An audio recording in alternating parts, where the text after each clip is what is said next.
Hello everyone, this is lesson 10. It's about our woman, and it's very tricky and it's kind of fun to go through. We're back in Genesis chapter 2 verse 18. Being God's said, "It is not good that the person should be alone. Therefore I will make a helpmate in front of that one." Now remember, the person we don't know is a man or a woman right now. It's that the person is because this is an allegory. The person represents each one of us. So, being God's is saying to each one of us that we need a helpmate. Why? If we're in the Garden of Eden, why do we need a helpmate? Now, the common answer is to have sexual relationships and to have children. But it's all about one person. It's not about two people right now. But why does this person need a helpmate, and why in front of this person? Why in front? Why does each one of us need a helpmate in front of us? Why not beside us? Why not behind us? So that's the mystery of this passage. Let's remember that previously, when the person was put in the Garden of Eden, we read this. Being God's took the person and put that one into the Garden of Eden to nourish it and guard it. So the person, each one of us, when we're in the Garden of Eden, when we're feeling fulfilled, need to nourish and guard that experience. Now, we've got two trees of knowledge. The tree of the knowledge of life and the tree of knowledge of good and bad. Let me ask you a question. Which tree best nourishes us? And which tree best guards us? When I ask that question to people, they usually say, the tree of the knowledge of life, the tree of the knowledge of seeing the perfection in ourselves and in others, is what nourishes us. It makes us feel alive. It makes us feel loved. We feel it gives us life. That's why it's called the tree of the knowledge of life. The tree of the knowledge of good and bad is necessary to distinguish danger, things that may harm us, and things that we need to do in order to better ourselves. So we guard with the tree of the knowledge of good and bad. We nourish with the tree of the knowledge of life. Okay, what comes first? What comes in front of us? Which way of knowing is to be in front? Obviously, it's the tree of the knowledge of life. If we first love another person unconditionally, and then we watch with the tree of the knowledge of good and bad, what is good and bad in a person in order to help the person, in order to guard ourselves, in order to make good decisions. Now, if the woman is good at nourishing us and the man is good at guarding us, we now know that we need a woman in front of us. What it sounds like is that the author, Eve, is about to create another person, when in fact, this person is each one of us. Each one of us needs both a male side and a female side to nourish and guard ourselves. What we've got here is Spirit has created an all-male person. It's a person without a female side. And therefore, the person is incomplete. The person is told, don't eat of the tree of the knowledge of good and bad, eat of the tree of the knowledge of life, but we need a female side in order to do that. And that side just needs to be created. So here's how Spirit does that.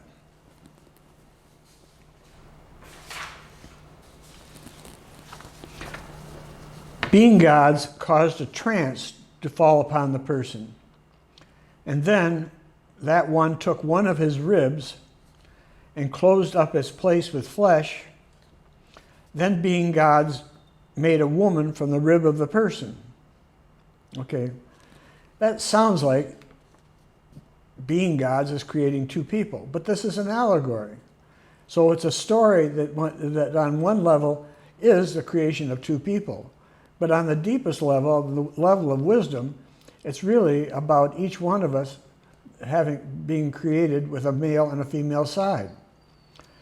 Being gods caused a trance to fall upon the person. All right, now the person is all male. The person is guarding from good and bad and is not going to allow any change. So a trance has to fall upon that person. The person has to suspend knowing things as good and bad. And then that one took one of his ribs. A rib is something that's strong. It's a piece of bone, and closed up its place with flesh. In other words, the male side is made softer. It is not going to be all hardness, all guarding. Then being gods made a woman from the rib of the person. Now I'm not sure what that means. It made it, why being gods couldn't just make the woman. But it took the strength of the man and made it into a woman.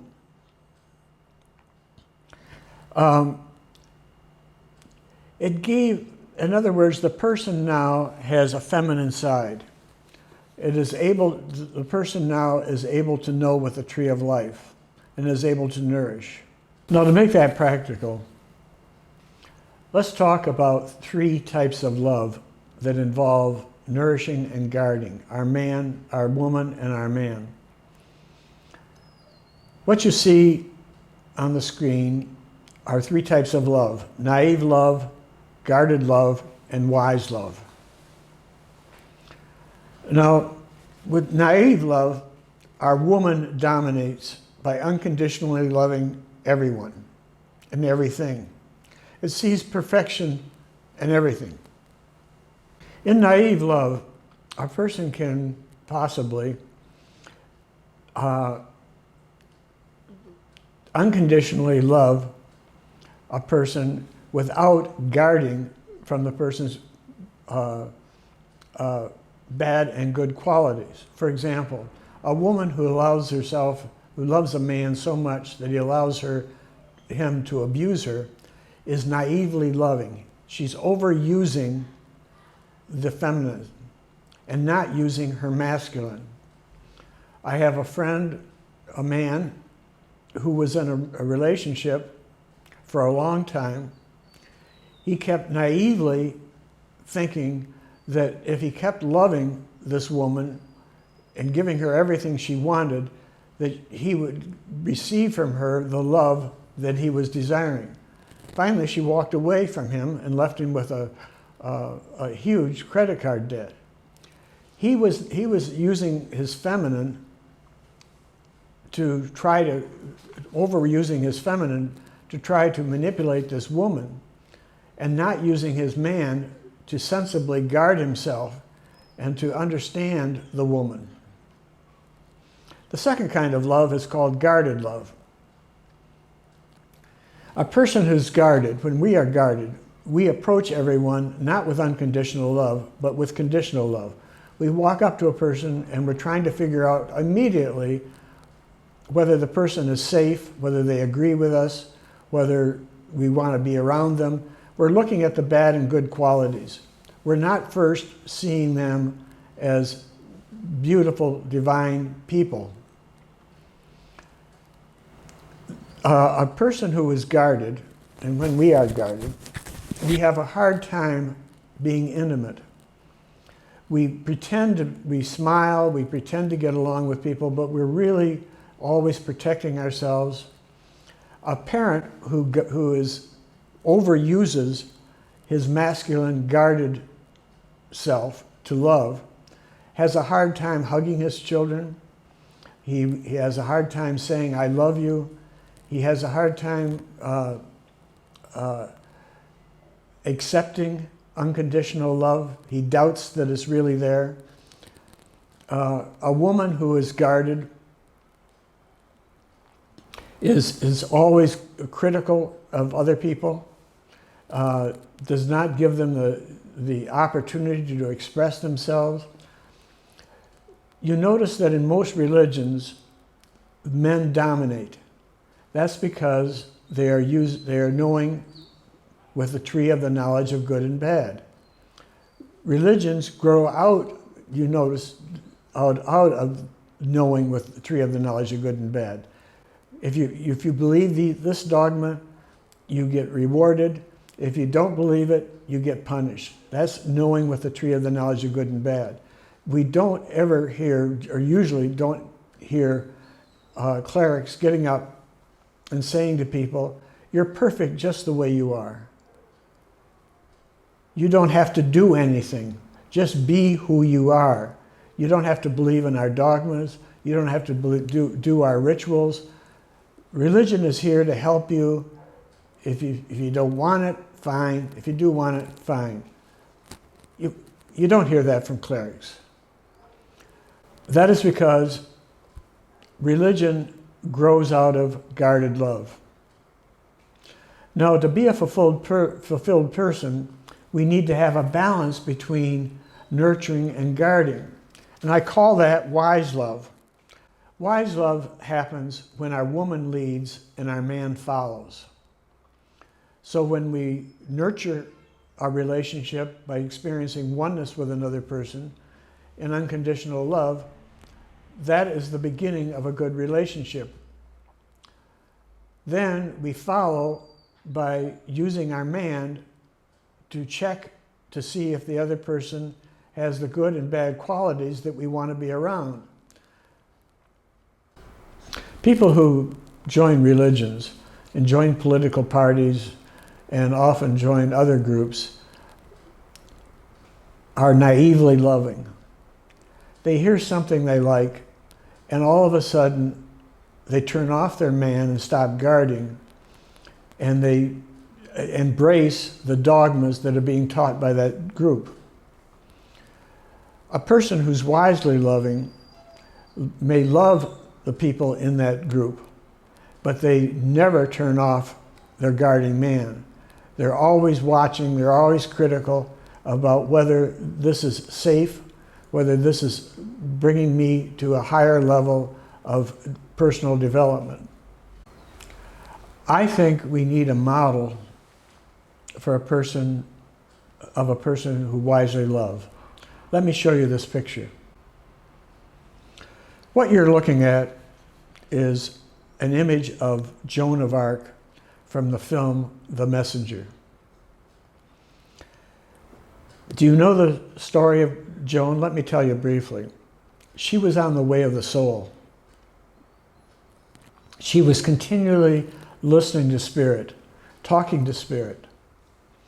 One day, she was told, go to the king and tell him that you will lead his army against the English who at that time had invaded France.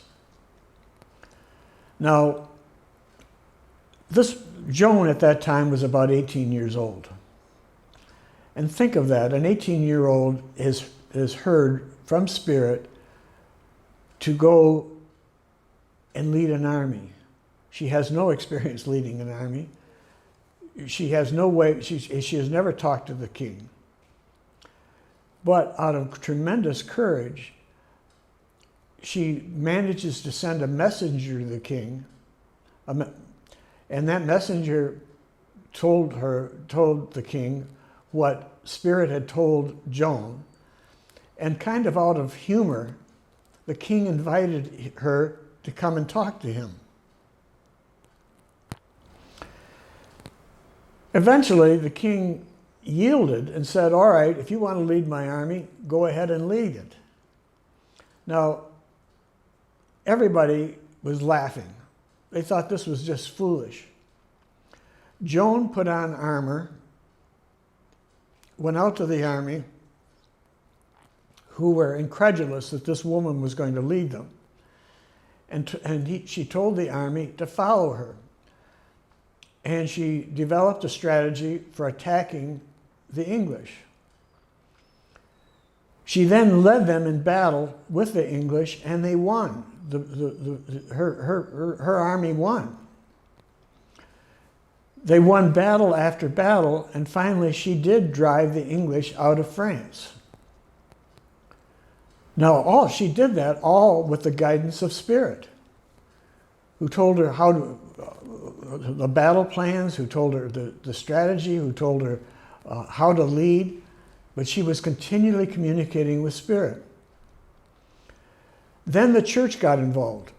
The church noticed that she was wearing men's clothes, and for some reason that was against church law, that women were to wear women's clothes and men to wear men's clothes. They became very jealous of her and her power. They managed to convince the king to put her in prison. While in prison, she was raped, she was tortured, and the Roman Catholic bishops and priests kept coming to her and saying, if you would only conform to our doctrine, we will let you go free. At one point, she yielded and said yes, she would conform, but then she got with Spirit, and Spirit said, no, be you. That is just amazing. That's exactly what Spirit always is saying. She then recanted and told the bishops no, she would continue to do what Spirit told her to do and not what the church told her to do. They then said, if you don't change, we're going to burn you at the stake. And eventually that's what happened. They took her out and burned her at the stake because she refused to conform to the Catholic Church. Now here, okay, in this image of Joan, notice the clarity of her eyes, how she's looking almost up at Spirit. Notice her beauty, her inner beauty. She is an adult who has developed the innocence of a babe. She is fully feminine in the sense that she is willing to love unconditionally. But she's also half masculine. Look at the armor on her. She knows that the Catholic Church is dangerous. She knows that her guards are dangerous. So in this image, I find in a kind of the model of what we all need to be, which is in oneness with ourselves, in oneness with Spirit, willing to love unconditionally ourselves and others, and at the same time, enabling our man to guard us from others, especially indoctrinators, people who want us to conform to their standards. Okay, that's the end of lesson 10. I'm showing you the picture of Joan of Arc because I think we all need a concrete model of where we're going. Joan of Arcs are very rare. For someone to develop their feminine and their masculine at the age of 18 like she did is extraordinary. And to have the ability to be one with Spirit and be guided by Spirit to do such heroic acts is just out of this world. I invite you to look at yourself and decide to what degree you want to be a Joan of Arc. Now, what that means is you are choosing to not identify and not be attached to wealth, fame, what other people think of you, what other people tell you to do, how to think and act. You're going to be yourself in oneness with Spirit. That's what she was. She was totally herself, and she was totally armored against people who wanted to change her and become something else. She suffered the consequences, which was a religion which burned her to death, and then later canonized her as a saint. It's hard to believe. I think that she is the model that Jesus, Buddha, Abraham, and Eve had in mind when they articulated the way of the soul. Jesus died on the cross living that. So Jesus had a strong feminine and a strong masculine, just like Joan. And he paid the price. The other exercise that I find helpful is to look around at the people around me and ask which one or which ones are most like Joan of Arc's. For example, look at the media and ask whether the people that you see there are Joan of Arc's or not. What you're doing and what I'm doing is making very clear the goal of being on the way of the soul. When I have accepted that goal and when I've accepted living the consequences, I become strong, I become determined, and I begin to associate more with people who are on the way. I can see them a bit clearer. So that ends lesson 10. If you have comments and questions, would you put them down below? If you go to the website www.7771.org, you'll see a self-examination. I think we're far enough along right now where you could take that self-examination to determine to what degree you right now are on the way of the soul. It'll also help clarify whether you want to be on the way of the soul. If you haven't registered on the site, I invite you to do that. I will be communicating with you by email, sending you other materials and answering questions. I enjoyed being with you. Have a good day, and I look forward to talking to you at the next lesson.